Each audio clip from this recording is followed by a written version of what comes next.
Hello, everyone! What? Gavin posting bad end? Didn't he die? He's still on the show, but he sucks! God, that's true. When's the last time we've had a bad end? Nope. Nuh-uh. Nilch, nada. No, nay.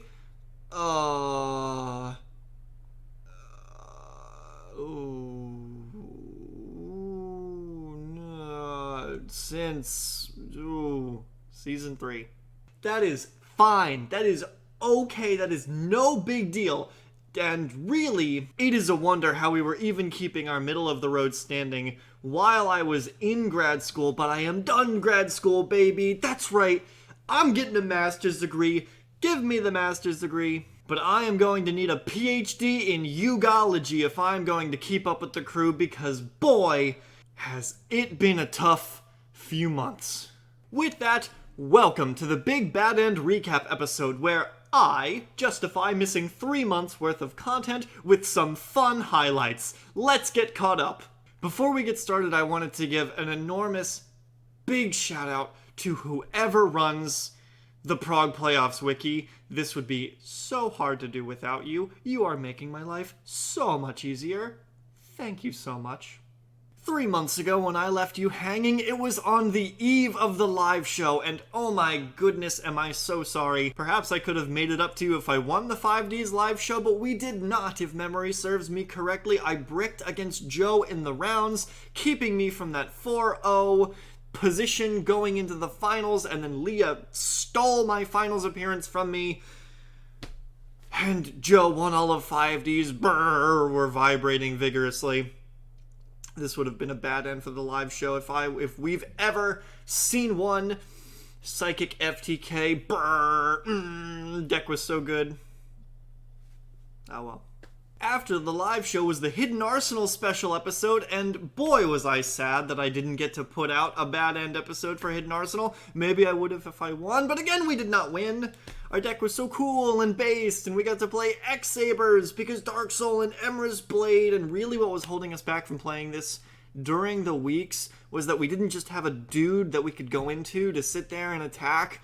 We really needed the Garsum and the, I don't know, was it Garsum? Whatever the 1600 is, I don't know what it's called, and Airbellum helped a lot. We had such a good X-Saber pool, just needed those dudes to be able to summon an attack, but had a fun time with it though. At least we were finally able to get Hidden Arsenal, and I can thank all of you for being so annoying and lobbying on Joe's stream and in the YouTube comment section. Love you all so much. Zexel has been one of the most strongest seasons that we've had so far, especially in the first episode. We had access to repetitive removal. That is just not something that we've had in seasons past, especially early in the season, let alone on the first episode. I got greedy and I tried to have everything in this deck. I wanted to play the wind-ups and the 1800 deck and have the Aeroka stuff, and yeah, I played too many cards, and my greatest disappointment was that no one got to resolve Double or Nothing to a Poseidon Wave or a Luminize or something. That would have been so cool, but we're not playing Double or Nothing anymore because there's actual cards to play now. Nothing much to see here. This part of Zexel felt like GX with actual battle traps and removal to play. The first instance of monster slots, and wow, have I been impressed with monster slots. The entire season, this has been one of my favorite cards. Sad to see that Wind-Up Magician go, though.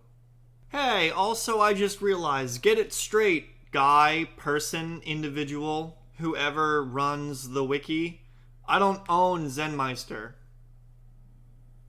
Get it off.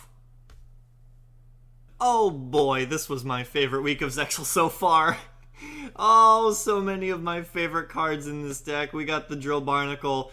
We got my upcoming Deckmaster for Yu-Gi-Oh! Deckmaster format, Pokedraco, the Shark stickers synergizing with all the threes, Wind-Up Bat putting himself in defense for Double Defender, and the Traffic Control combo. Oh my god, this deck is so good. Oh, the Wind-Up Knight and the Magician. Oh, I love this deck so much. I should have known 3 monster slots.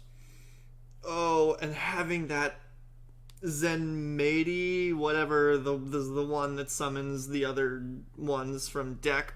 Oh, if only Brents and Zectors weren't there to hold me back, this would have been the epitome of the bad end. Our hieratic deck was sweet and awesome, and the only reason we did not win that week was because Brent is just cracked, bro, with those Inzectors. This week did set us up for the weeks to come, though. This deck was hot and cool, actually, and did not get its time in the sun as it should have. It was way overshadowed by the week following and the fact that this bricked terribly. And the fact that I should have been on triple of the Madolche field spell. I didn't think that I should have because I was all in on Catapult Zone, but I really should have been in on triple Madolche field spell so that when I go through all of the block golem stuff, I have something to end on. But I promise a lot went into me making this deck, but it just didn't come to fruition.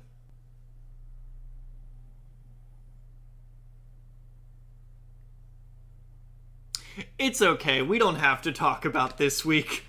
Oh boy, yep, this was the infamous week, huh? It's a good thing that everyone was not on Madolche mirrors. Then the episode would have been 4 hours longer than it was. My brain disintegrated against Leah. Why did no one tell us that Croissant could return the spell cards to our hand? I don't blame me. No. I do not blame me. I do not blame Leah. I really blame the public education system.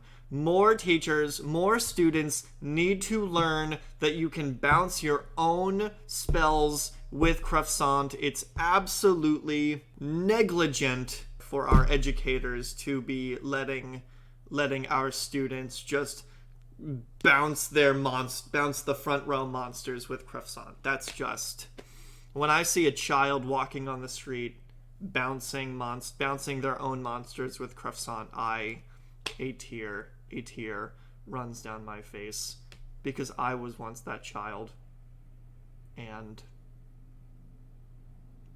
that's just never a place that I want to be again. So we're gonna move on now. Why did no one tell me that 2 Hazy Flames could not make a tomb? Huh? What? No, not you, Bindi. Not you, Bindi. Not you. It's okay. It's okay. But it's not okay. Why was I allowed to walk into this week believing that I could make a tomb with Hazy Flame monsters? That is the real question we need to be asking. Because maybe if I knew these things, I would not be so held back from winning these games. I think there is conspiracy against me. Enormous conspiracy. That being said, I love the introduction of the Hazy Flame monsters. They have been crazy, insane, one of my favorite archetypes of monsters that we've had so far. Why did also no one tell me that there was a spell card that acted like the Hazy Flame, that let you summon the Hazy Flames from hand? No one told me that. I'm really being left out here, and I'm not liking it.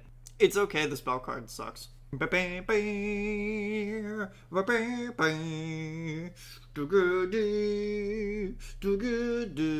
I ever take monster slots out of my deck? I am never taking monster slots out of my deck again. This is one of my favorite cards in the game. It's Hazy Flame Battle Boxers. We don't have Lead the Yoke anymore. This is on the table moving into the future, but I don't really know. Certainly not next week. Nah. Spike Shield with Chain. Spike Shield. Yeah. Spike Shield with Chain is an insane card, and I want to say must be able to enable some sort of burn strategy, because sometimes it's just like, take 2k out of nowhere because you attacked my face down defense position monster. We'll see. I cannot believe the amount of extra deck that has been used this season. 5Ds felt like we never went into the extra deck, and we go into the extra deck every episode, every game, multiple times. I like that. It's fun. If only I could make a tomb with Hazy Flame monsters. This deck is incredible, and I will be hearing absolutely no criticism. I will not be hearing criticism from them, and I will not be hearing criticism from you. This deck is based and awesome, and I don't care if it's 55 cards. Guess what? It's going to be 60 next week because we get some crazy dragon support. Oh, and as you could see, Brent copied off of me and played the same deck, and we knew that Brent almost went into the finals this week, so take that, everyone. If you're not behind me, get out. I don't want you. This is maybe not my favorite deck that I played this season, because that's got to be the Drill Barnacle control deck. But oh my god, it's got to be the coolest deck that I've built maybe in the entire history of the show. Oh my god. It just has everything. And no, I can't justify cutting any cards. I wanted to put in more cards. Actually, so here's the thing that I should have taken out. I should have taken out Parsec, because Parsec, is just a brick, and Joseph Rothschild Dragon is just better in every single scenario because it special summons itself. The amount of times that the opponent has a monster over 2k is a lot. So you will be able to summon this thing, and it will help me go into my Tachyon Dragon. It may just push as a 2k beater on its own, but nah. I wanted to put more cards in the deck. I have 2 Cock-a-Doodle-Doo I wanted in here. This will not make it, and this will not make it because the graveyard is exclusively for those fueling those Dragon Lords. Light Ray Matador, maybe there's an argument too, but it's a brick if I see it by itself with no access to the dragons. And I really want to play Light Ray Sorcerer. This deck could play Light Ray Sorcerer maybe when those Eclipse Wyvern card types come out. I will be able to play Light Ray Sorcerer. It is going to be a tough 60 cards, but I will go down in a blazing fiery glory if I do not play 60 cards. I will not let it happen. I am going. It's going to happen. I'm going to win, and then try to find other space for the 2 shorts. Probably the Brush Knight and the Dust Knight get cut. Oh, but everything else is so good. Maybe the Heraldic Beast. I could never cut my Deckmaster Pokey Draco. Maybe I go down on some of these normal dragons.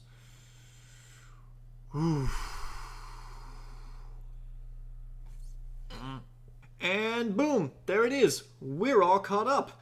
I want to thank you all so much. I know I have been out for 3 months, and I know it is going to be a painful uphill battle to return to that spot where I was climbing with my YouTube channel, but it's okay. We'll recover. We'll bounce back. I know we can do it, and I want to thank you all so much for coming back out and supporting me. There were many times along the way these last 3 months that I did not think that I was going to make it through my grad school program. It was so much to juggle grad school and Prague playoffs. Definitely taking the break was the right decision for me, but there were certainly... grad school was giving me so much trouble at times that there were moments when I wanted to quit so badly, and then I would have to expend some mental energy to open my packs and build decks and play Prague, and sometimes I didn't get to test at all, and sometimes it was feeling not as fun as it used to feel in weeks past. But the past few weeks, my schedule's been opening back up. I've been having more time to spend with the crew and everyone, and I've been having a blast. It's actually turned around, and I've been having more fun playing Prague playoffs than I can even remember. So thank you all so much. I'm having a blast. I am looking forward to playing more playoffs and looking forward to making more episodes of this again.